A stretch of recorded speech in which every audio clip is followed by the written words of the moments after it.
കേക്കടോൻ്റെ 8ാമത്തെ എപ്പിസോഡാണ് നിങ്ങളിപ്പോൾ കേട്ടുകൊണ്ടിരിക്കുന്നത്. കഴിഞ്ഞ എപ്പിസോഡിൽ നമ്മൾ സംസാരിച്ചത് മലയാളം റാപ്പിനെ കുറിച്ചാണ്. അപ്പോൾ ഈ എപ്പിസോഡിൽ ഇൻസ്റ്റാഗ്രാം പോസ്റ്റ് ഞാൻ ഇട്ടായിരുന്നു. അപ്പോൾ അത് കണ്ടിട്ട് തിരുമാലി ഈ എപ്പിസോഡ് കേൾക്കുകയും അതിന് നല്ലൊരു കമൻറ്റും നല്ല പോഡ്കാസ്റ്റാണെന്ന് പറയുകയും ഒക്കെ ചെയ്തായിരുന്നു. അപ്പോൾ അങ്ങനെ അതിന് പുറമെ ഞാൻ ഫീച്ചർ ചെയ്തും കൂടി ഇല്ല. റാക്സ് റേഡിയൻറ്റ് ഇത് കഴിഞ്ഞിട്ട് മെസ്സേജ് അയച്ചായിരുന്നു പുള്ളീനെ. ഞാൻ അത്രയും നല്ലൊരു റിവ്യൂ ഒന്നും അല്ല പുള്ളീനെ കുറിച്ച് പറഞ്ഞത്, പക്ഷെ പുള്ളി അത് പോസിറ്റീവായിട്ട് എടുക്കുകയും പുള്ളി അതിന് നല്ലൊരു കമൻറ്റ് പറയുകയും ഒക്കെ ചെയ്തായിരുന്നു. അപ്പോൾ അങ്ങനെ കുറച്ചധികം ആൾക്കാർ ഇപ്പോൾ ഞാൻ ശരിക്കും പറഞ്ഞാൽ എൻ്റെ ഇൻസ്റ്റാഗ്രാം ഫീഡ് ഞാനൊരു ബബിളിലാണ് ഇപ്പോൾ. ഈ മലയാളം റാപ്പ് ചെയ്യുന്ന ആൾക്കാരെയും മലയാളം ഹിപ്പ് ഹോപ്പ് കൾച്ചറിനെ ആസ്വദിക്കുന്ന ആൾക്കാരെയും ആർട്ടിസ്റ്റും എല്ലാവരുമാണ് ഇപ്പോൾ എൻ്റെ ഫീഡിലുള്ളത്. അപ്പോൾ അതിൽ നിന്നൊരു ബ്രേക്ക് കിട്ടാൻ വേണ്ടിയിട്ടാണ് കുറച്ച് ഗ്യാപ്പ് ഇട്ടത്. പക്ഷേ ഈ ഗ്യാപ്പിൽ കുറേ ലിസണേഴ്സ് ആ എപ്പിസോഡിന് കിട്ടിയിട്ടുണ്ട്. ആ എപ്പിസോഡിൽ ഇപ്പോൾ ഓൾമോസ്റ്റ് 250 പരം സ്ട്രീംസ് കിട്ടിയിട്ടുണ്ട്. എന്ന് വെച്ചാൽ ഇന്നേ വരെ കിട്ടിയിട്ടുള്ളതിൽ ഏറ്റവും കൂടുതൽ സ്ട്രീംസ് ഇപ്പോൾ ആ എപ്പിസോഡിനാണ് കിട്ടിയിരിക്കുന്നത്. അങ്ങനെ ഓവറോൾ ഒരു നല്ലൊരു എക്സ്പീരിയൻസ് ആയിരുന്നു കഴിഞ്ഞ എപ്പിസോഡ് ചെയ്തിട്ട്.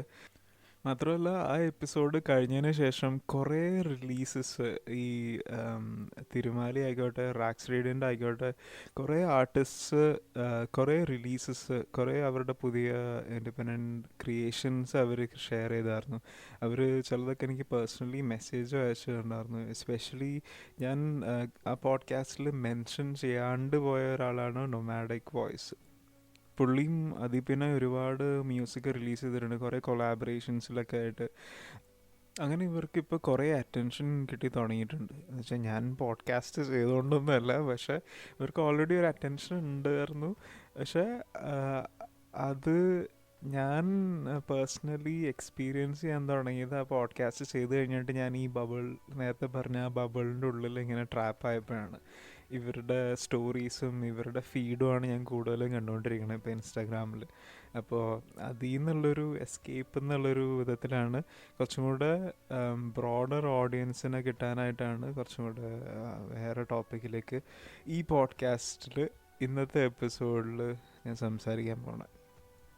അതിനു മുന്നേ ഞാൻ ഇത് കുറച്ച് ഡിഫിക്കൽട്ടായിരുന്നു എനിക്ക് എപ്പിസോഡ് പേഴ്സണലി ചെയ്യാനായിട്ട്. കാരണം ഞാൻ ഒരു ഡെസിഷൻ എടുത്തായിരുന്നു ഈ പോഡ്കാസ്റ്റ് ചെയ്യുമ്പോൾ ഒരിക്കലും ഞാൻ ഒരു പൊളിറ്റിക്കൽ സബ്ജക്റ്റിനെ കുറിച്ചോ അല്ലെങ്കിൽ എനിക്ക് അറിയാത്ത ഒരു കാര്യത്തിനെക്കുറിച്ചോ ഞാൻ കൂടുതൽ സംസാരിക്കില്ല എന്നുള്ളത്.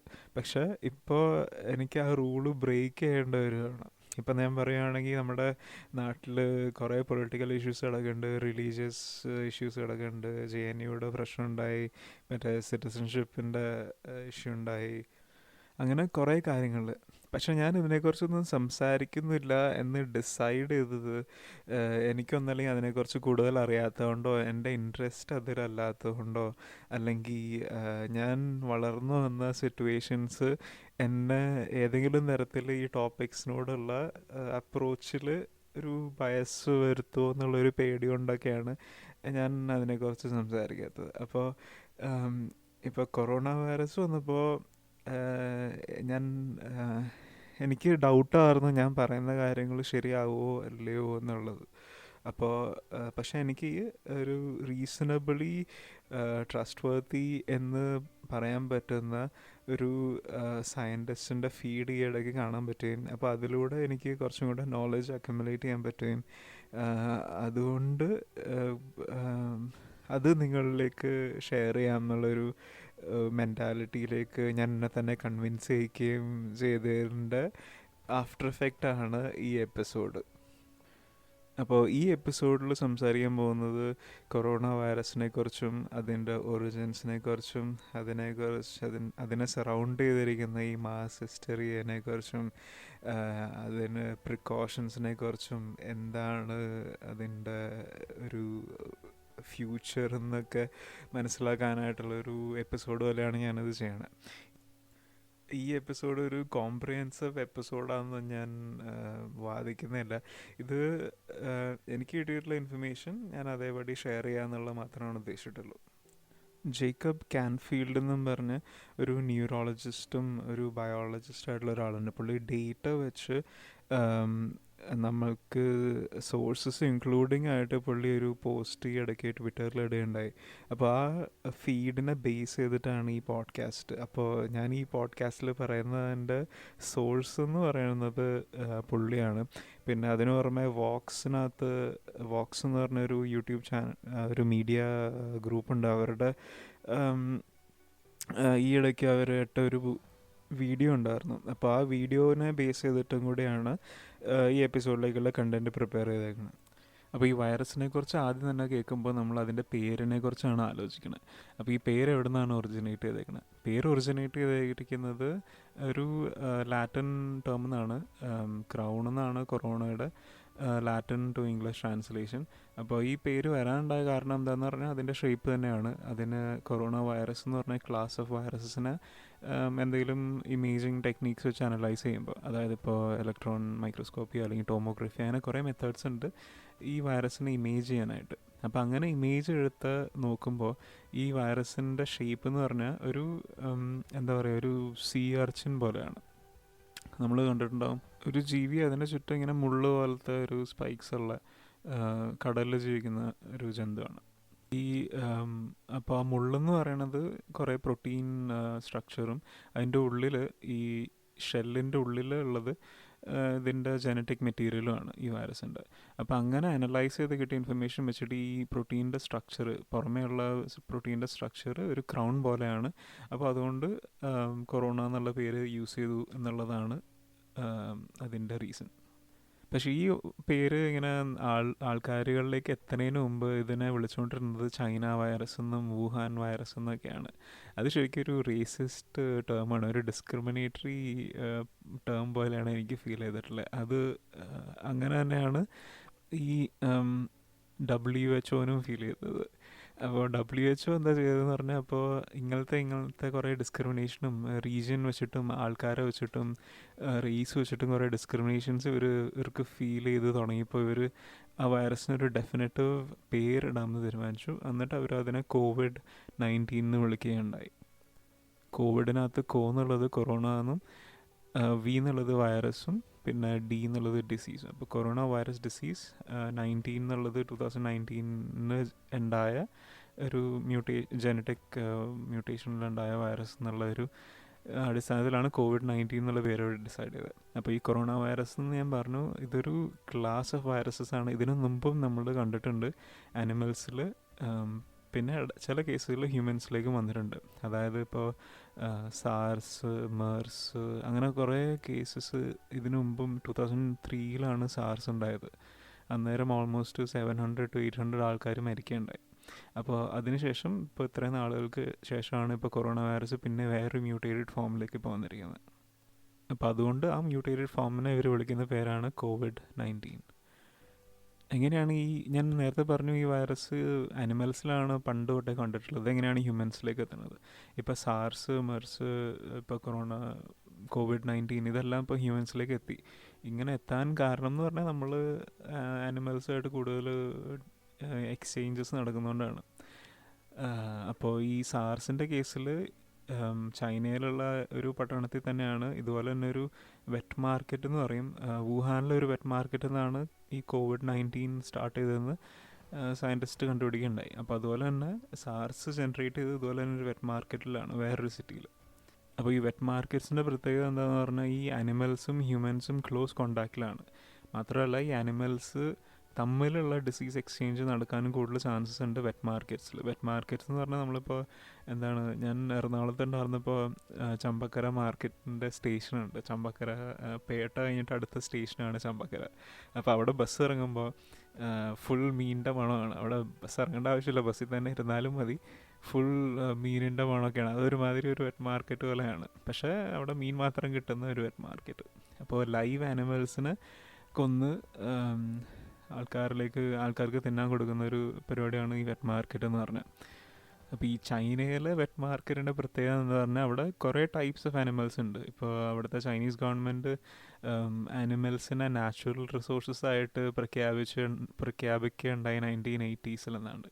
അപ്പോൾ അന്നേരം ആ സമയത്ത് ഈ എല്ലാ ആനിമൽസിനെയും, അതായത് ഇപ്പോൾ നമ്മൾ സാധാരണ വല്ല കോഴീനെയോ താറാവിനെയൊക്കെ പിടിച്ച് തന്നെയായിരിക്കും, പക്ഷെ അവിടുത്തെ ആൾക്കാർ പാമ്പിനെയും മുയലിനെയും സിംഹത്തിനെയും കരടീനെയും തേളിനെയൊക്കെ പിടിച്ച് തിന്ന ആൾക്കാരാണ്. അപ്പോൾ ഈ വെറ്റ് മാർക്കറ്റിൽ ഇങ്ങനെ ഒരു എൻഡേഞ്ചേർഡ് സ്പീഷീസ് ആണെങ്കിൽ വരെ അവിടെ വിൽക്കാനുള്ള ലൈസൻസ് ചൈനീസ് ഗവൺമെൻറ് കൊടുത്തിട്ടുണ്ട്. എന്നുവെച്ചാൽ പബ്ലിക്ലി അല്ല, ഇങ്ങനെ എന്താണ് ലൂപ്പ് ഹോൾസ് വഴി ആൾക്കാർ അവിടെ എത്തിക്കുകയും അങ്ങനെ വിൽക്കുകയും ട്രാൻസാക്ഷൻസ് ഒക്കെ നടക്കുന്നുണ്ട്. അപ്പോൾ ഈ വെറ്റ് മാർക്കറ്റിൻ്റെ ഒരു വീഡിയോ ഇവർ ഈ വോക്സിൻ്റെ ഡോക്യുമെൻ്ററി ആൾക്കാർ ഇട്ടിട്ടുണ്ടായി. അപ്പോൾ അതിനകത്ത് എന്താ സംഭവം എന്ന് പറഞ്ഞാൽ, നമ്മുടെ നാട്ടിൽ കോഴീനെയൊക്കെ ഒരു സ്ഥലത്ത് നിന്ന് വേറെ സ്ഥലത്തേക്ക് ട്രാൻസ്പോർട്ട് ചെയ്യുമ്പോൾ ഇങ്ങനെ ഒരു കോഴീൻ്റെ കൂടിന് മേളിൽ വേറൊരു കോഴിക്കൂട് വെച്ചിട്ട് ഇങ്ങനെ പല പല സ്റ്റാക്ക് ചെയ്ത് വെക്കുമല്ലോ. അപ്പോൾ അതുപോലെ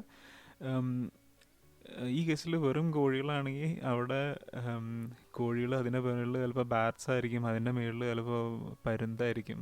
അപ്പോൾ അങ്ങനെ കുറേ ക്രീച്ചേഴ്സിനെ ഒരു സെക്ഷനിൽ ഇങ്ങനെ മേളിൽ ഇങ്ങനെ അടക്കി വെച്ചേക്കാണ്. അപ്പോൾ അങ്ങനെ അടക്കി വെക്കുമ്പോൾ ഒരു അനിമലിൽ ഉണ്ടാകുന്ന ഒരു ഡിസീസ് ചിലപ്പോൾ വേറെ അനിമലിലേക്ക് മാറാനും അങ്ങനെ മാറി ചിലപ്പോൾ ആ അനിമലിന് ഏതെങ്കിലും കാരണവശാൽ ഹ്യൂമൻസിന് അതിനെ ട്രീറ്റ് ചെയ്യേണ്ട വന്നാലോ, അതിനെ ഒരാൾ മേടിക്കുകയുണ്ടായി അപ്പോൾ അതിനെ കൊല്ലണ്ട വന്നാലോ, അപ്പോൾ അങ്ങനെ അതിൽ നിന്ന് വരുന്ന ബ്ലഡും അതിൻ്റെ ഓരോ എക്സ്ക്രീറ്റായും എല്ലാം ബാക്കിയുള്ള ആനിമൽസിലേക്കും ഹ്യൂമൻസിലേക്കും ഇങ്ങനെ കയറുകയും അപ്പോൾ അങ്ങനെ ഒരു മ്യൂട്ടേഷൻ വൈറസുകൾക്ക് സംഭവിക്കുകയും അപ്പോൾ അങ്ങനെ കുറച്ചുകൂടെ ഡേഞ്ചറസ് ആയിട്ടുള്ള ഫോംസ് ഓഫ് വൈറസസിലേക്ക് നമുക്ക് എത്തിപ്പെടുകയും ചെയ്യും. അപ്പോൾ അങ്ങനത്തെ ഒരു ഫോമാണ് COVID-19. അപ്പോൾ ഇതെങ്ങനെയാണ് ആൾക്കാർ അങ്ങനത്തെ ഒരു ഫോമാണെന്ന് കണ്ടുപിടിച്ചത്? ഞാൻ നേരത്തെ പറഞ്ഞു, ഈ വൈറസിൻ്റെ സ്ട്രക്ചറിൻ്റെ ഉള്ളിൽ ഈ ഒരു ഷെല്ലുണ്ട്, അതിന് പുറമെ പ്രോട്ടീൻ, അപ്പോൾ അതിൻ്റെ ഉള്ളിൽ ജനറ്റിക് മെറ്റീരിയലാണെന്ന് ഞാൻ പറഞ്ഞായിരുന്നു. അപ്പോൾ ഈ ജനറ്റിക് മെറ്റീരിയൽ നമുക്ക് മാച്ച് ചെയ്യാൻ പറ്റും. സീക്വൻസിങ് എന്ന് പറഞ്ഞ ടെക്നിക്ക് വെച്ചിട്ട് നമ്മുടെ കയ്യിൽ എക്സിസ്റ്റിംഗ് ആയിട്ടുള്ള ജനറ്റിക് സീക്വൻസസ് വെച്ചിട്ട് മാച്ച് ചെയ്യാൻ പറ്റും. അപ്പോൾ ഏത് ക്രീച്ചറിൽ നിന്നാണ് ഇത് ഒറിജിനേറ്റ് ചെയ്തേക്കണേ? നിങ്ങൾ കേട്ടിട്ടുണ്ടാവും 23andMe എന്നും പറഞ്ഞൊരു കമ്പനിയുണ്ട്. നമ്മൾ നമുക്ക് എത്ര $99 നമുക്ക് അവരുടെ വെബ്സൈറ്റിൽ സർവീസ് യൂസ് ചെയ്യാൻ നമ്മുടെ ആൻസിസ്ട്രിയുടെ ഇൻഫർമേഷൻ അറിയാനായിട്ട്, ഏത് നാട്ടുകാരാണ് നമ്മുടെ ആൻസിസ്റ്റേഴ്സ്, നമുക്ക് എന്തോരം നമ്മുടെ കറണ്ട് ജീൻസിനകത്ത് എന്തോരം ബ്രിട്ടീഷ് ജീൻസ് ഉണ്ട്, എന്തോരം ഐറിഷ് ജീൻസ് ഉണ്ട്, അങ്ങനെ കുറേ കാര്യങ്ങൾ പറഞ്ഞുകൊണ്ട് ഉള്ളൊരു വെച്ചാൽ നമ്മുടെ ചില കേസസിൽ അത് യൂസ്ഫുള്ളും ആണ് കേട്ടോ. നമുക്കിപ്പോൾ നമുക്കുള്ള അലർജീസോ അല്ലെങ്കിൽ അങ്ങനത്തെ കുറേ ഡിസീസ്, നമ്മളെന്തൊക്കെ ക്യാൻസറിന് പ്രോണാണോ, അങ്ങനെ കുറേ കാര്യങ്ങൾ പറഞ്ഞു തരാൻ പറ്റുന്നൊരു ടെസ്റ്റാണ്, ഒരു ജനറ്റിക് ടെസ്റ്റാണ് നമ്മുടെ ആൻസിസ്ട്രീനെ കുറിച്ച് പറഞ്ഞു തരാനായിട്ടുള്ള. അപ്പോൾ നമ്മൾ ഈ സർവീസ് ഇങ്ങനെ ഓർഡർ ചെയ്യുമ്പോൾ നമ്മുടെ അഡ്രസ്സിലേക്ക് അവരിങ്ങനെ നമ്മുടെ സലൈവ കളക്ട് ചെയ്യാനായിട്ടുള്ളൊരു കണ്ടെയ്നർ അയച്ചു തരും. എന്നിട്ട് അതിൻ്റെ ഉള്ളിലേക്ക് നമ്മൾ തുപ്പണം, എന്നിട്ട് അത് അടച്ചിട്ട് നമ്മൾ തിരിച്ച് അവർക്ക് അയക്കണം അവരുടെ ലാബിലേക്ക്. എന്നിട്ട് അവരത് ടെസ്റ്റ് ചെയ്തിട്ട് 2-3 ആഴ്ചയ്ക്കുള്ളവർ പറയും നമ്മൾ എന്തോരം ഫ്രഞ്ചാണ്, എന്തോരം ജർമ്മനാണ്, എന്തോരം അമേരിക്കനാണ്, അങ്ങനെ കുറേ കാര്യങ്ങളൊക്കെ പറഞ്ഞുതരും. അങ്ങനത്തെ കാര്യങ്ങൾ ഇൻട്രസ്റ്റ് ഉള്ളവർക്ക് വേണമെങ്കിൽ ഇത് ചെക്കൗട്ട് ചെയ്ത് നോക്കാം. 2 കമ്പനീസ് ഉണ്ട്, ആൻസിസ്ട്രി, DNA, 23andMe. അപ്പോൾ അങ്ങനെ 2 ഓപ്ഷൻസ് ഉണ്ട്, ഏതാണ് നല്ലതെന്ന് നോക്കിയിട്ട് തീരുമാനിക്കുക. പക്ഷെ ഞാൻ കേട്ടിട്ടുണ്ട് ഇത് പലപ്പോഴും അക്യുറേറ്റ് ഒന്നുമല്ല. ഒരു ടെസ്റ്റിൽ ഈ 2 കമ്പനീസിനും സെയിം സാമ്പിൾ അയച്ചിട്ട് 2 കമ്പനീസും വേറെ വേറെ കാര്യങ്ങളാണ് പറഞ്ഞത്. അപ്പോൾ അറിയില്ല എന്തോരം അക്യുറേറ്റ് ആണെന്നുള്ളത്. പക്ഷേ അനിമൽസിൻ്റെ കേസിലും ഇങ്ങനെ ജീൻ സീക്വൻസിങ്ങിൻ്റെ കേസിലും നമുക്ക് എക്സാക്ട്ലി ട്രേസ് ബാക്ക് ചെയ്യാൻ പറ്റും എവിടെ നിന്നാണ്, ഏത് അനിമലിൽ നിന്നാണ് ഈ ജീൻസ് ഒറിജിനേറ്റ് ചെയ്തത്. നമ്മളിപ്പോൾ വൈറസിൻ്റെ ഒരു ജീൻ എടുത്തിട്ട് ഏത് അനിമൽസിലേക്കാണ് ട്രേസ് ബാക്ക് ചെയ്യാൻ പറ്റും. അപ്പോൾ അങ്ങനെ ട്രേസ് ബാക്ക് ചെയ്ത് നോക്കിയപ്പോഴാണ് ഈ കോവിഡ് എന്നുള്ള വൈറസ് ബാറ്റ്സിൻ്റെ ജീൻസ് ഉണ്ട്. പിന്നെ നമ്മൾക്ക് മലയാളത്തിൽ അറിയുമെന്നറിയില്ല, പാൻഗോളിൻ എന്നുള്ളൊരു ക്രീച്ചർ. പാൻഗോളിൻ എന്നുള്ളത് ഞാൻ എന്നിട്ട് എനിക്ക് അറിയില്ലായിരുന്നു ഫസ്റ്റ്ലി. ഞാൻ ഇതിനെക്കുറിച്ച് വായിച്ചപ്പോൾ ഞാൻ എന്നിട്ട് തപ്പി ചെന്നത് വാവ സുരേഷിൻ്റെ ഒരു യൂട്യൂബ് വീഡിയോയിലേക്കാണ്. അപ്പോൾ പുള്ളി ഏതോ ഒരു പ്രാവശ്യം ഈ ഈനാമ്പേച്ചിനെ പിടിച്ചിട്ട്, ഈനാമ്പേച്ചിക്ക് ഉടുമ്പ് തീനി എന്നും ഒരു പേരുണ്ട്. അപ്പോൾ ഈ ക്രീച്ചറിനെ അവർ പിടിച്ചിട്ട് ഇവർ കാട്ടിലേക്ക്, ഫോറസ്റ്റിൻ്റെ ആൾക്കാരെല്ലാവരും കൂടെ ചെന്നിട്ട് കാട്ടിലേക്ക് റിലീസ് ചെയ്യുന്ന ഒരു എപ്പിസോഡ് പുള്ളി യൂട്യൂബിലിട്ടായിരുന്നു. അപ്പോൾ അതിനകത്ത് പുള്ളി ഈ ക്രീച്ചറിനെ കുറിച്ച് പറയുകയും, അതായത് ഈ ക്രീച്ചർ എന്ന് ബേസിക്കലി ഇനംബേശിനെ കണ്ടിട്ടില്ലാത്തവർക്ക് ഇതൊരു ഉടുമ്പ് പോലത്തെ ഒരു ക്രീച്ചറാണ്. ഇതിന് പുറമെ ഭയങ്കര കട്ടിക്കുള്ള മെറ്റീരിയലുണ്ട്, ഇങ്ങനെ സ്കെയിൽസ് പോലെ, മീനിൻ്റെ സ്കെയിൽസ് പോലെ ഇങ്ങനെ പുറമെ ഇങ്ങനെ ഉണ്ടാവും. അപ്പോൾ ആ സാധനം ഭയങ്കര ടഫാണ്. ഇപ്പോൾ നമ്മളിപ്പോൾ കുന്തം കൊണ്ട് കുത്തിയാലും ചിലപ്പോൾ അത് റെസിസ്റ്റ് ചെയ്യാൻ പറ്റുന്ന അത്രയും ടഫ്നെസ് ഉള്ളൊരു മെറ്റീരിയലാണത്. അപ്പോൾ ഈ ക്രീച്ചറിൻ്റെ എന്ന് വെച്ചാൽ ഈ പാങ്കോളിൻ്റെ സെൽഫ് ഡിഫെൻസ് മെക്കാനിസം എന്ന് പറഞ്ഞാലും അത് തന്നെയാണ്. ഇങ്ങനെ പ്രൊട്ടക്റ്റ് ചെയ്യാനായിട്ട് അതിൻ്റെ ബെല്ലി സൈഡ് ഭയങ്കര സോഫ്റ്റാണ്, പുറമെ ഭയങ്കര ഹാർഡുമാണ്. അപ്പോൾ അന്നേരം ബെല്ലി സൈഡിലൊന്നും പറ്റാണ്ടിരിക്കാനായിട്ട് നമ്മൾ ഒരു ക്രീച്ചർ അതിനെ അറ്റാക്ക് ചെയ്യാൻ തുടങ്ങി. ഇപ്പോൾ ഒരു ബെയർ വന്നിട്ട് അതിനെ തിന്നാൻ നോക്കിയാൽ അത് പെട്ടെന്ന് തന്നെ അതിൻ്റെ റെസ്പോൺസ് എന്ന് പറഞ്ഞാൽ റോളപ്പ് ചെയ്യുക എന്നുള്ളതാണ്. ഇങ്ങനെ സ്പൈറൽ പോലെ അതിനെ തന്നെ റോളപ്പ് ചെയ്യും. അപ്പോൾ അതാണ് അതിൻ്റെ സെൽഫ് ഡിഫെൻസ്. അപ്പോൾ ഈ ചില മനുഷ്യർക്ക്, ഇപ്പോൾ നമ്മുടെ നാട്ടിൽ കള്ളക്കടത്തൊക്കെ ഉള്ളതുകൊണ്ട് അവർ ഇതിൻ്റെ ഇറച്ചി കിട്ടാനായിട്ട് ഇവർക്ക് ഇതിൻ്റെ ടെക്നിക്കും ഡിഫെൻസ് മെക്കാനിസമൊക്കെ അറിയാവുന്നതുകൊണ്ട് അതിനെന്തെങ്കിലും കാണിച്ച് അതിൻ്റെ തോലും അതിൻ്റെ ഹാർഡ് ഷെല്ലൊക്കെ പൊട്ടിച്ച് ചിലവർ ഇതിന് ആയുർവേദത്തിന് യൂസ് ചെയ്യുന്നുണ്ട്. ഞാൻ ഇതിനെക്കുറിച്ച് വായിച്ചപ്പോൾ, മാത്രമല്ല വാവ സുരേഷിന് ഇതിനെക്കുറിച്ചൊക്കെ ഭയങ്കര അറിവുണ്ട്. പുള്ളി ഈ വീഡിയോനകത്ത് ഇങ്ങനെ പറയണ്ടായ ആയുർവേദത്തിലൊക്കെ യൂസ് ചെയ്യുന്നുണ്ട് ഈ ഉടുമ്പല്ല അതാണ് ഉറുമ്പ് തേനിയുടെ ഈ ഷെല്ല്. അപ്പോൾ അത് വെരിഫൈ ചെയ്യാനായിട്ട് ഞാൻ ഗൂഗിളൊക്കെ ചെയ്ത് നോക്കിയപ്പോഴും സംഭവം ശരിയാണ്, ഇങ്ങനെയൊക്കെ യൂസ് ചെയ്യാറുണ്ട്. പക്ഷേ WHO-ൻ്റെ വെബ്സൈറ്റിൽ, WHO അല്ല, WWF വേൾഡ് വൈൽഡ് ലൈഫ് ഫെഡറേഷൻ്റെ വെബ്സൈറ്റിൽ ചെന്നിട്ട് നമുക്ക് പാങ്കോളിന് സെർച്ച് ചെയ്താൽ നമുക്കതിൻ്റെ ക്രീച്ചറിൻ്റെ സ്റ്റേറ്റസ് എന്താണ്, എൻഡേഞ്ചേർഡ് ആണോ, അങ്ങനത്തെ സ്റ്റേറ്റസ് നമുക്കറിയാൻ പറ്റും. അപ്പോൾ WWFൻ്റെ വെബ്സൈറ്റിൽ വരെ ഇങ്ങനെ എഴുതിയിട്ടുണ്ട്, ആർത്രൈറ്റിസ്, ആയുർവേദ, ആസ്മ ഇതിനൊക്കെ യൂസ് ചെയ്യുന്നുണ്ട് ഇതിൻ്റെ സ്കിന്ന്. പിന്നെ ഇറച്ചിക്ക് വേണ്ടിയിട്ടും ചൈനയിലും വിയറ്റ്നാമിലും ഇതിൻ്റെ ഇറച്ചിക്ക് വേണ്ടിയിട്ടാണ് ഡിമാൻഡ്. പക്ഷേ ഈ ആനിമലിൽ ഒരു വൾണറബിൾ ടു ക്രിട്ടിക്കലി എൻഡേഞ്ചേർഡ് സ്പീഷീസിൻ്റെ കാറ്റഗറിയിലാണ് പെടുത്തിയിരിക്കുന്നത്. അപ്പോൾ നമ്മുടെ നാട്ടിൽ കണ്ടുവരുന്ന ഇന്ത്യൻ പാങ്കോളിനുണ്ട്, ചൈനീസ് നാട്ടുകളിൽ കണ്ടുവരുന്ന ചൈനീസ് പാങ്കോളിനുണ്ട്, പിന്നെ ഫിലിപ്പീൻ പാങ്കോളിനുണ്ട്, സുണ്ട പാങ്കോളിനുണ്ട്. അങ്ങനെ കുറേ ഏഷ്യയിലും പിന്നെ ആഫ്രിക്കയിലും മാത്രമാണ് പാങ്കോളിൻസ് ഉള്ളൂ. 2 കോണ്ടിനെൻസിനാണുള്ളൂ എന്നാണ് WWFൻ്റെ വെബ്സൈറ്റിൽ എഴുതിയേക്കുന്നത്. അപ്പോൾ അങ്ങനെ നമ്മൾ ഏതാണ് സോഴ്സ് എന്ന് ഐഡൻറ്റിഫൈ ചെയ്തു ഈ വൈറസിൻ്റെ. അപ്പോൾ അങ്ങനെ ആലോചിക്കുമ്പോൾ മിക്ക വൈറസുകളും നമ്മളിലേക്ക് എത്തുന്നത് ആനിമൽസ് വഴി തന്നെയാണ്. ഇപ്പോൾ ഇൻഫ്ലുവൻസ ABC എന്നൊക്കെ പറഞ്ഞുകൊണ്ട് പണ്ട് വന്നുകൊണ്ടിരുന്ന H1N1, അങ്ങനെ പല പല കാറ്റഗറീസ് ഉണ്ട്. ഈ Hഉം Nഉം എന്തോ മെഡിക്കൽ ടേമും കാര്യങ്ങളൊക്കെയാണ്, ഓരോ കാറ്റഗറൈസ് ചെയ്യാനുള്ള പേരുകളൊക്കെയാണ്. അപ്പോൾ അങ്ങനെ പിഗ്സ് എന്നും കോഴികളിൽ നിന്നൊക്കെ വന്നുകൊണ്ടിരുന്ന വൈറസുകളാണ് ഇൻഫ്ലുവൻസ വൈറസസ്. അങ്ങനെ ഉണ്ട്. പിന്നെ ചിമ്പാൻസികളിൽ നിന്നാണ് HIV വന്നുകൊണ്ടിരുന്നത്. പിന്നെ എബോള വന്നുകൊണ്ടിരുന്നത് ബാറ്റ്സ് എന്നാണ്. അപ്പോൾ അങ്ങനെ മൊത്തത്തിൽ ആനിമൽസ് എന്ന് തന്നെയാണ് മിക്ക ഇങ്ങനത്തെ ഭയങ്കര ഡേഞ്ചറസ് ആയിട്ടുള്ള ഫോംസ് ഓഫ് വൈറസസ് നമ്മൾ കണ്ടിട്ടുള്ളത്. അപ്പോൾ ഞാൻ എന്നിട്ട് ഒരു വിക്കിപീഡിയ ആർട്ടിക്കിൾ വായിച്ചായിരുന്നു ഈ വെറ്റ് മാർക്കറ്റ്സിനെ കുറിച്ചും ആനിമൽ ടു ഹ്യൂമൻ വൈറസ് ജമ്പിനെ കുറിച്ചൊക്കെ. അപ്പോൾ അങ്ങനെ വായിച്ചപ്പോൾ ഒരു വിക്കിപീഡിയ ആർട്ടിക്കിളിൽ പറഞ്ഞതനുസരിച്ച് ഈ ഏവിയൻ ഫ്ലൂ, സാർസ്, ഇതെല്ലാം ഈ ലിവിങ് ആനിമൽസ്, ഇങ്ങനെ വെറ്റ് മാർക്കറ്റ്സിലുള്ള ആനിമൽസിൽ നിന്ന് ഹ്യൂമൻസിലേക്ക് പകർന്ന് അങ്ങനെയാണ് ഇതൊരു പാൻഡമിക് സിറ്റുവേഷനിലേക്ക് വന്നിട്ടുള്ളതെന്നാണ് അറിയാൻ സാധിച്ചത്. പിന്നെ ഞാൻ നേരത്തെ പറഞ്ഞു ഇങ്ങനെ എൻഡേഞ്ചേർഡ് ആയിട്ടുള്ള ക്രീച്ചേഴ്സ് വരെ ഈ വെറ്റ് മാർക്കറ്റ്സിൽ ഇങ്ങനെ കിട്ടാൻ സാധ്യതയുണ്ടെന്ന്. അപ്പോൾ എന്തുകൊണ്ടാണ് നമുക്ക് അല്ലെങ്കിൽ അവിടുത്തെ നാട്ടുകാർക്ക് ഈ ഇങ്ങനത്തെ ക്രീച്ചേഴ്സിനോട് ഭയങ്കര താല്പര്യം എന്ന് ആലോചിക്കുമ്പോൾ ബേസിക്കലി അവരുടെ മാർക്കറ്റിംഗ് ആണ്. എന്ന് വെച്ചാൽ നമ്മുടെ നാട്ടിലും എന്താണ് ഡിസീസ് ഫൈറ്റിംഗ് അല്ലെങ്കിൽ എൻഹാൻസിങ് യുവർ സെക്ഷൽ ഡിസയർ എന്നൊക്കെ പറഞ്ഞുകൊണ്ട് കുറേ പ്രൊഡക്ട്സ് ഇറക്കുമല്ലോ. അപ്പോൾ അതുപോലെ തന്നെ ഡിസീസ് ഫൈറ്റിംഗ് എന്നൊക്കെ പറഞ്ഞ് കുറേ കാര്യങ്ങൾ ചൈനയിലും ഉണ്ട്.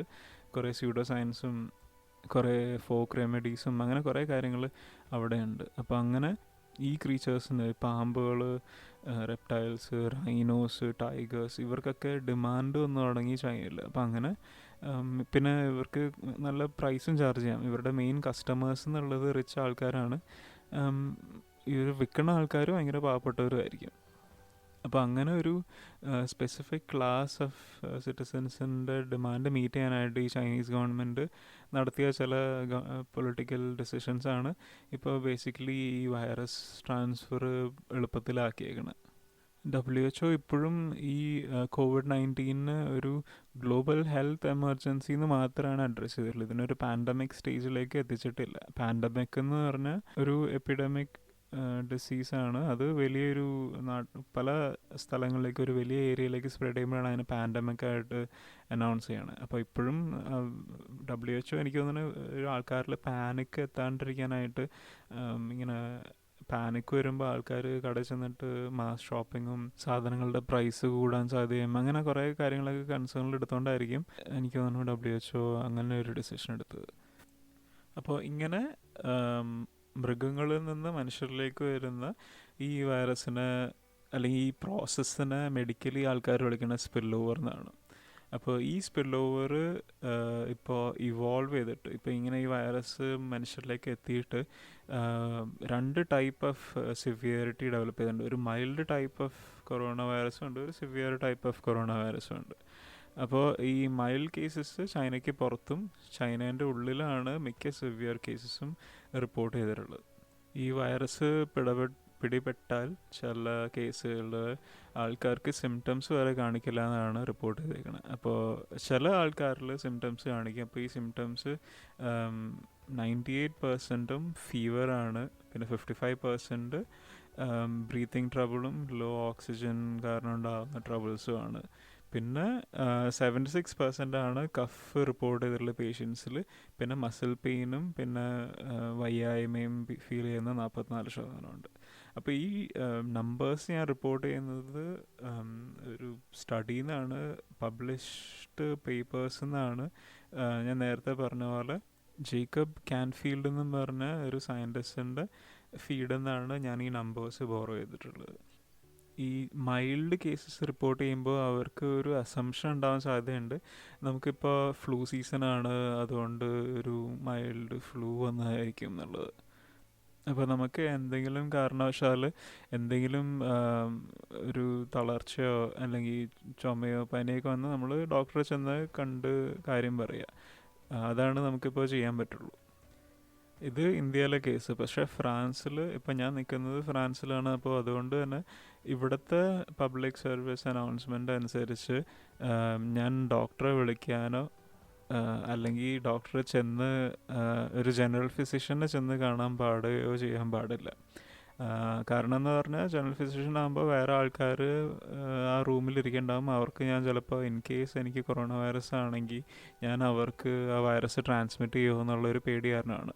അപ്പോൾ ബേസിക്കലി ഞാൻ എന്താ ചെയ്യണമെന്ന് പറഞ്ഞാൽ, ഞാൻ സിംറ്റംസ് കാണിക്കുകയാണെങ്കിൽ അപ്പോൾ തന്നെ ഇവിടുത്തെ എമർജൻസി നമ്പർ ഉണ്ട് ആംബുലൻസിനുള്ളത്, 15 ആണ്. അപ്പോൾ 15 എന്ന് പറഞ്ഞ നമ്പറിലേക്ക് വിളിക്കുമ്പോൾ അവരോട് കാര്യം പറയുക. എന്നിട്ട് അവർ എല്ലാം സജ്ജമാക്കി അവർ ഡ്രസ്സൊക്കെ ഇട്ട് മാസ്കൊക്കെ ഇട്ട് നമ്മുടെ വീട്ടിലോട്ട് വരും. നമ്മൾ എടുത്തുകൊണ്ട് പോകും. അല്ലെങ്കിൽ നമ്മുടെ സാമ്പിൾ എടുക്കും ടെസ്റ്റ് ചെയ്യാനായിട്ട് ലാബിൽ. എന്നിട്ട് നമ്മളോട് പറയും ഇനി ജോലിക്കൊന്നും പോകണ്ട, ഇവിടെ തന്നെ ഇരുന്ന് ഒരാഴ്ച ഒബ്സർവേഷൻ എന്നും പറഞ്ഞ് വീട്ടിൻ്റെ പുറത്തിറങ്ങണ്ടെന്ന് പറയും. അല്ലെങ്കിൽ ചിലപ്പോൾ അവരുടെ ലാബിലേക്കും നമ്മളെ കൊണ്ടുപോകും, അവരുടെ ഐസൊലേഷൻ വാർഡിലേക്ക്. അങ്ങനെയാണ് ഇവിടെ ചെയ്യണം. അപ്പോൾ ഈ സമയത്ത് ഈ വൈറസൊക്കെ നടക്കുന്ന സമയത്ത് ട്രാവൽ ചെയ്യണവർക്ക് പ്രത്യേകിച്ച് ഒരു എക്സ്പീരിയൻസ് ഉണ്ടായി കാണും. നമ്മൾ ഫ്ലൈറ്റ് ഇറങ്ങണ സമയത്ത് എയർ ഹോസ്റ്റസ് നമ്മുടെ കയ്യിലൊരു ഫോം തരും. ആ ഫോം ഫില്ല് ചെയ്ത് കൊടുത്താലാണ് നമുക്ക് എയർപോർട്ടിൽ നിന്ന് പുറത്തിറങ്ങാൻ പറ്റുള്ളൂ. നമ്മൾ ചൈനയിൽ വിസിറ്റ് ചെയ്തിട്ടുണ്ടോ, നമ്മൾ വുഹാൻ ഏരിയയിൽ വിസിറ്റ് ചെയ്തിട്ടുണ്ടോ, നമ്മൾ ഏതൊക്കെ രാജ്യത്ത് ഇപ്പോൾ ലാൻഡ് ചെയ്ത രാജ്യത്ത് എത്തുന്നതിന് മുമ്പ് പോയിട്ടുണ്ട് എന്നൊക്കെ ചോദിച്ചുകൊണ്ട് കുറേ കാര്യങ്ങൾ അവർ നമ്മളോട് ഫില്ല് ചെയ്ത് തരാൻ പറയും. അപ്പോൾ ഞാൻ യൂട്യൂബിലൊക്കെ ഇങ്ങനെ കുറേ വ്ളോഗൊക്കെ കണ്ടുകൊണ്ടിരിക്കുന്ന ഒരാളാണ്. അപ്പോൾ അന്നേരം ഈ മല്ലു ട്രാവലർ എന്നും പറഞ്ഞിട്ട് ഒരു ബൈക്കറുണ്ട്.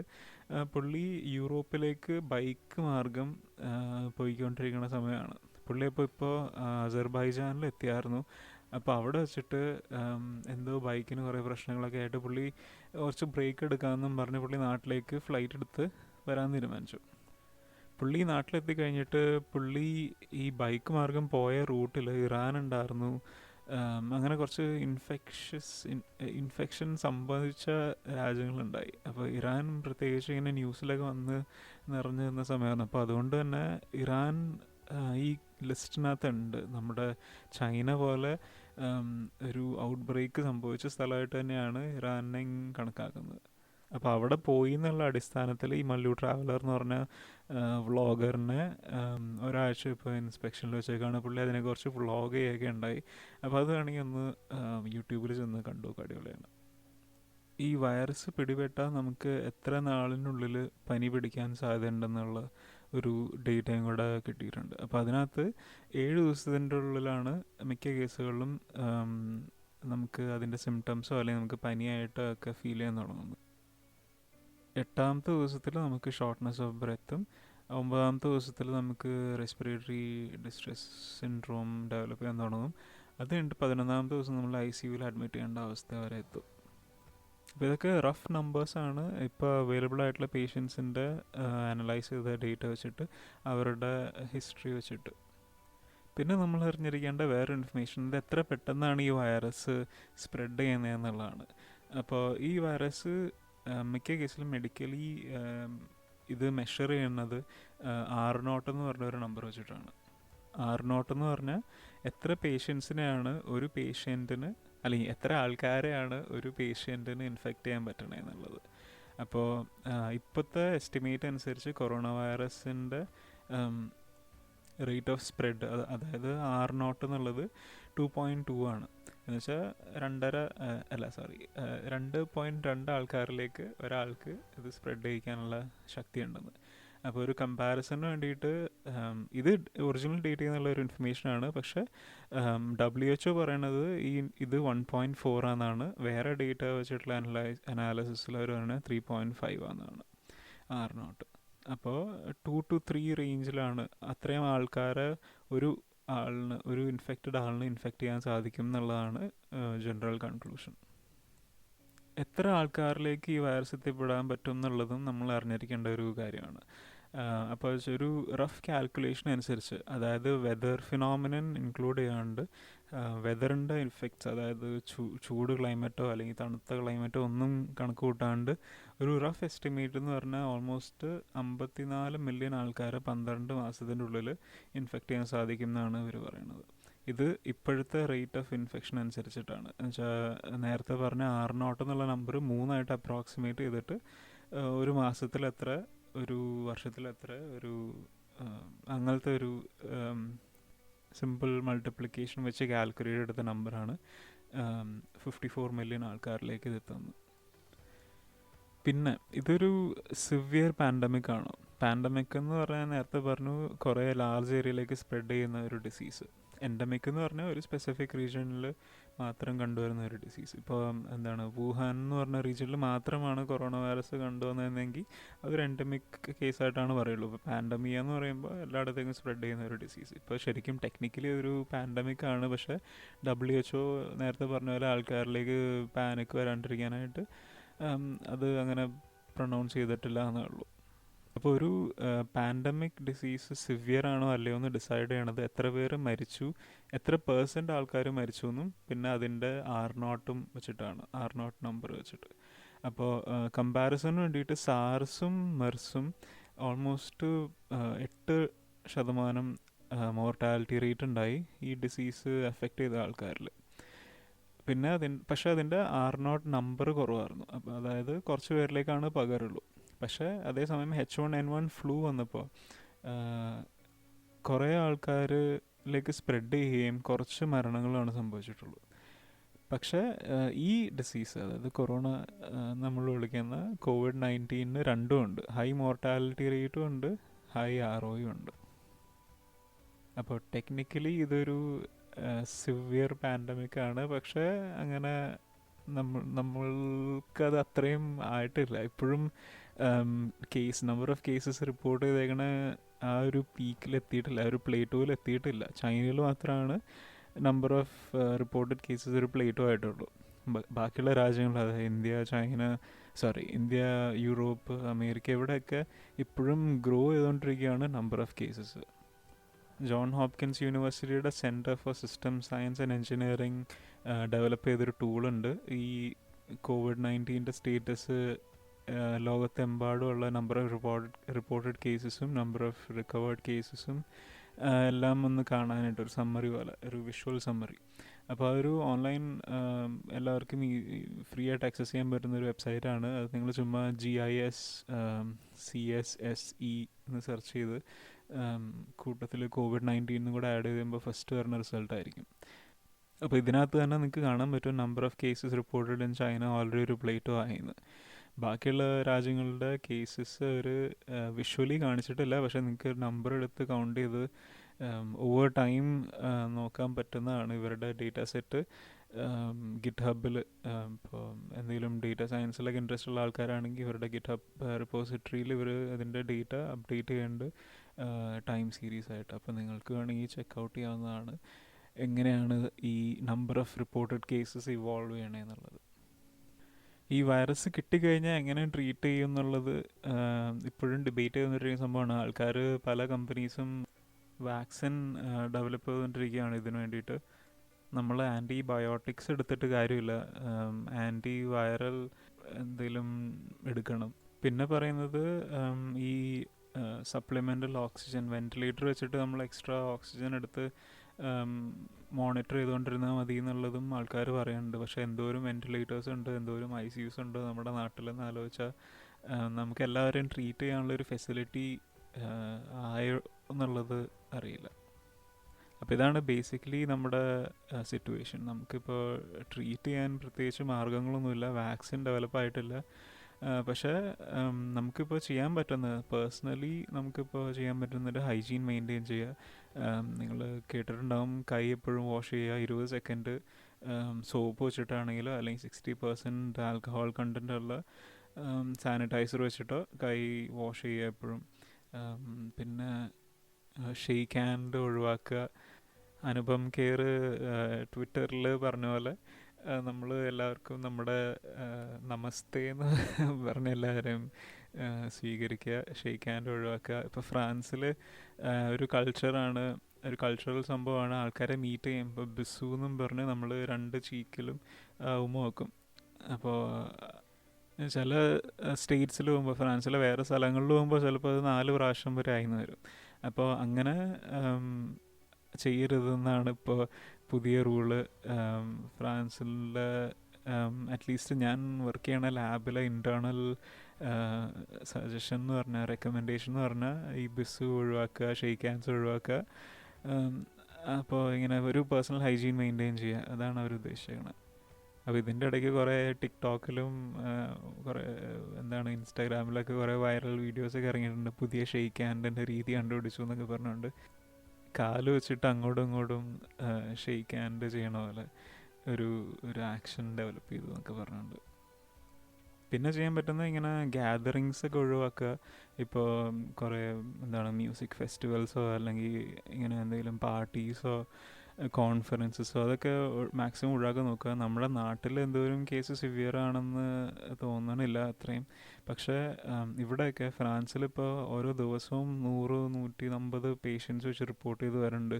ഞാൻ പറഞ്ഞ പ്ലാറ്റോ ഇപ്പോൾ ക്ലൈംബ് ചെയ്തുകൊണ്ടിരിക്കുകയാണ്, അപ്പോൾ പ്ലാറ്റോയിലേക്ക് എത്തിക്കൊണ്ടിരിക്കുകയാണ് ഇപ്പോഴും. അപ്പോൾ അതുകൊണ്ട് കുറേ പുതിയ പേഷ്യൻസ് ഇവിടെ റിപ്പോർട്ട് ചെയ്തുകൊണ്ടിരിക്കുകയാണ്. അപ്പോൾ അതുകൊണ്ട് തന്നെ ഞങ്ങളോടുള്ള അഡ്വൈസ് എന്ന് പറഞ്ഞാൽ, ഈ സയൻറ്റിസ്റ്റ് എന്നുള്ള രീതിയിൽ ഞങ്ങൾക്ക് കോൺഫറൻസുകൾ അറ്റൻഡ് ചെയ്യാനോ മീറ്റിങ്സിന്, ഇപ്പോൾ ഇറ്റലി പോലത്തെ രാജ്യങ്ങളിലൊക്കെ ആണ് യൂറോപ്പിൽ ഫസ്റ്റ് കുറേ ഒരു ഔട്ട് ബ്രേക്ക് ഉണ്ടായത്. അപ്പോൾ ആ ഒരു അങ്ങോട്ടേക്ക് അവരുടെ റീജിയൻ ലൊംബാർഡിയിലേക്കൊന്നും ട്രാവൽ ചെയ്യരുത്. അവിടെയുള്ള ആൾക്കാർ ഐസൊലേഷൻ വാർഡിലേക്കും അങ്ങനെ കുറേ പ്രിവെൻഷൻ മെത്തേഡ്സ് ഇപ്പോൾ ഇവിടെ നടക്കുന്നുണ്ട്. അതിൻ്റെ ഭാഗമായിട്ട് ഞങ്ങളുടെ ലാബിൽ നിന്ന് അറ്റൻഡ് ചെയ്യാനായിട്ടിരുന്ന കുറേ ആൾക്കാർക്ക് കുറേ കോൺഫറൻസുകളിലേക്ക് പോകാൻ പറ്റിയിട്ടില്ല. ഇപ്പോൾ അമേരിക്കയിൽ ബോസ്റ്റണിൽ എല്ലാ വർഷവും നടന്നു വരുന്നൊരു മീറ്റിംഗ് ഉണ്ട് ഫിസിക്സ് കമ്മ്യൂണിറ്റിയിലുള്ളവർക്ക് വേണ്ടിയിട്ട്. അപ്പോൾ അതിലേക്കൊക്കെ പോകാൻ പറ്റാത്ത പ്രസൻറ്റേഷൻ പ്രിപ്പയർ ചെയ്തുകൊണ്ടിരുന്ന സ്റ്റുഡൻസിനെ എനിക്കറിയാം. അവരൊക്കെ ഇപ്പോൾ പക്ഷേ ഇതിൽ നിന്ന് അഡാപ്റ്റ് ചെയ്തിട്ട് ഈ കോൺഫറൻസുകളൊക്കെ അപ്പോൾ അവർ വെബിനാർസ് ആയിട്ട് കണ്ടക്ട് ചെയ്യണമെന്നുള്ള അറിഞ്ഞത് ഒരു നല്ലൊരു കോൺസെപ്റ്റായിട്ടും തോന്നി.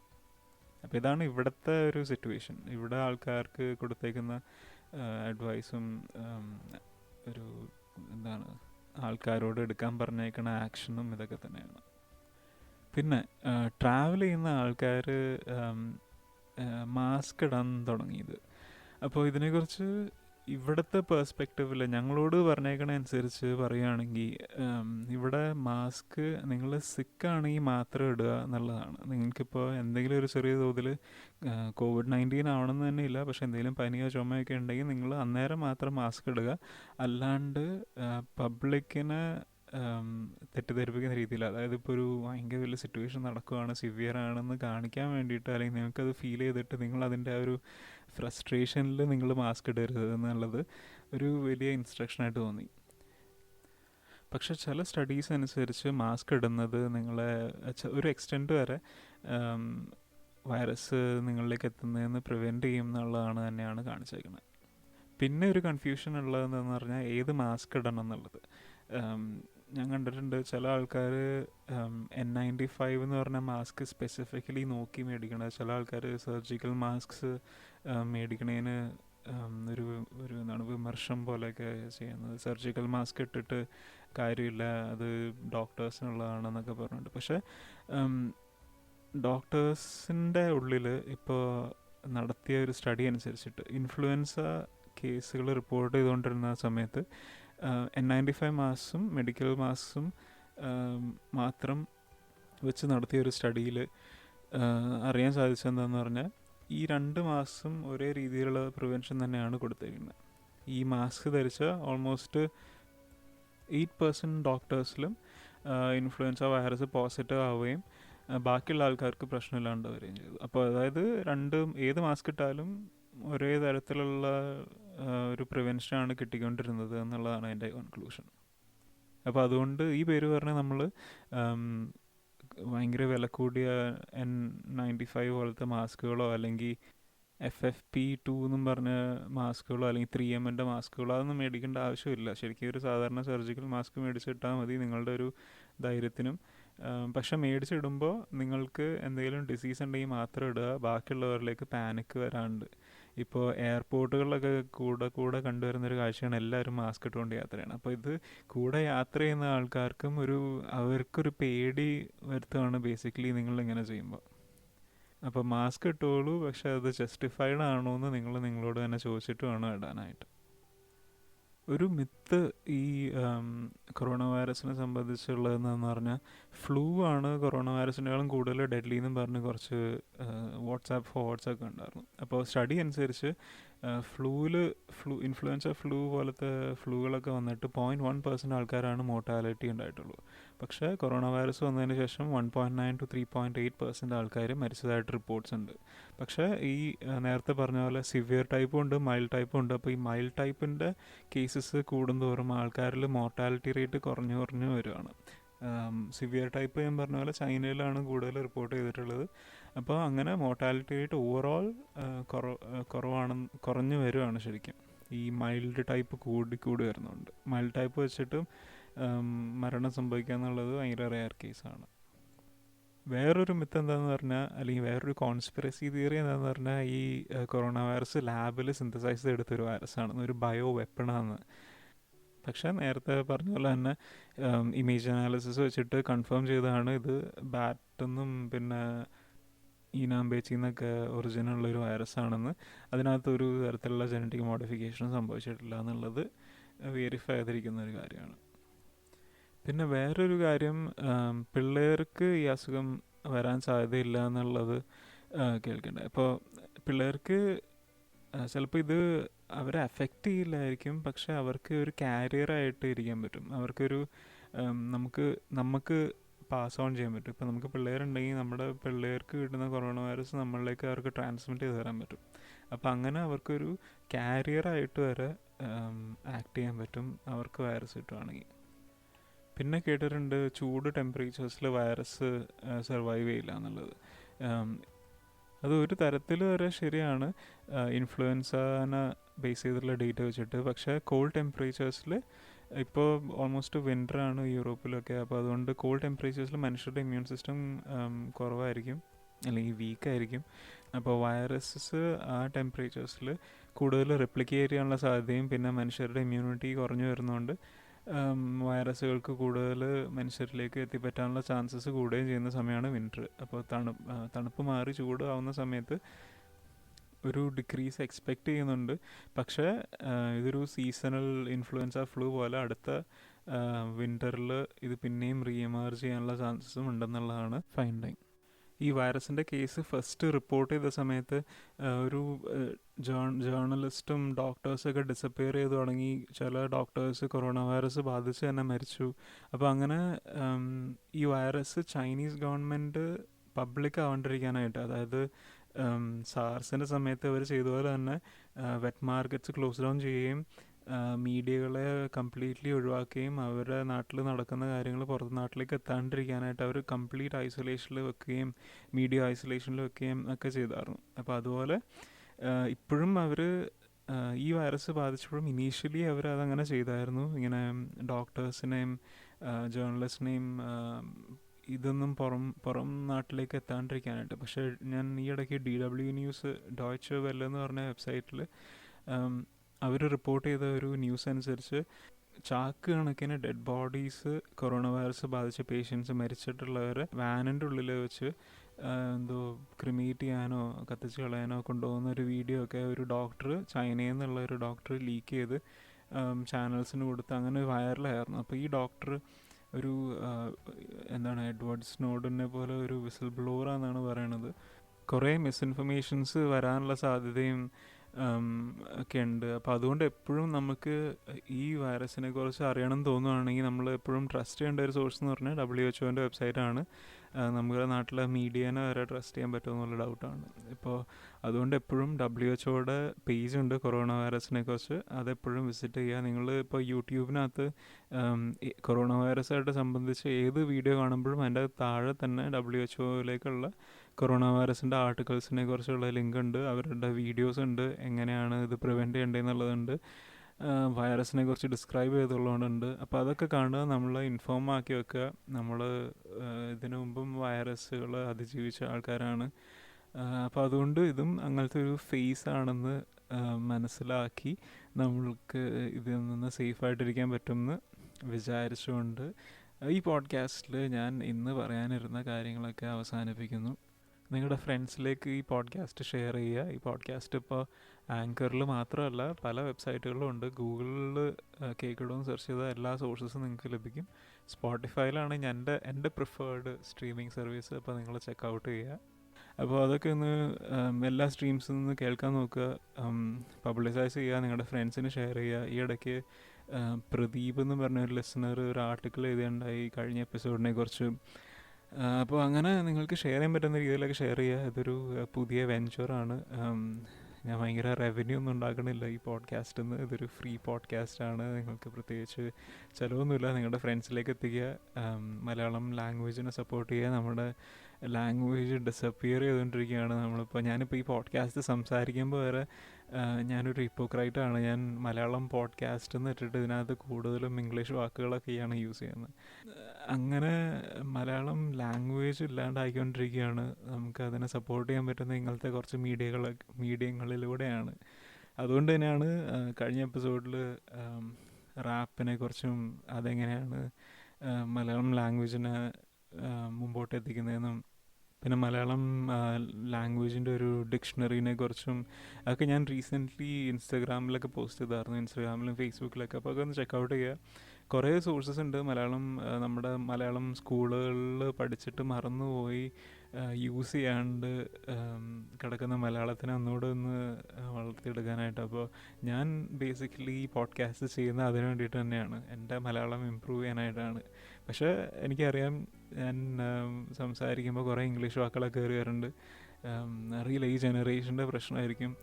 അപ്പോൾ അതിലൊക്കെ ഒരു സൊല്യൂഷൻ കണ്ടെത്തി അല്ലെങ്കിൽ ഈ പോഡ്കാസ്റ്റിലൂടെ ഞാൻ എൻ്റെ മലയാളം ഇമ്പ്രൂവ് ചെയ്യുമെന്ന് വിചാരിച്ചുകൊണ്ട് ഞാൻ ഈ എപ്പിസോഡ് ഇന്ന് അവസാനിപ്പിക്കുന്നു. അപ്പോൾ അടുത്ത എപ്പിസോഡിൽ വീണ്ടും കാണാം. Good bye.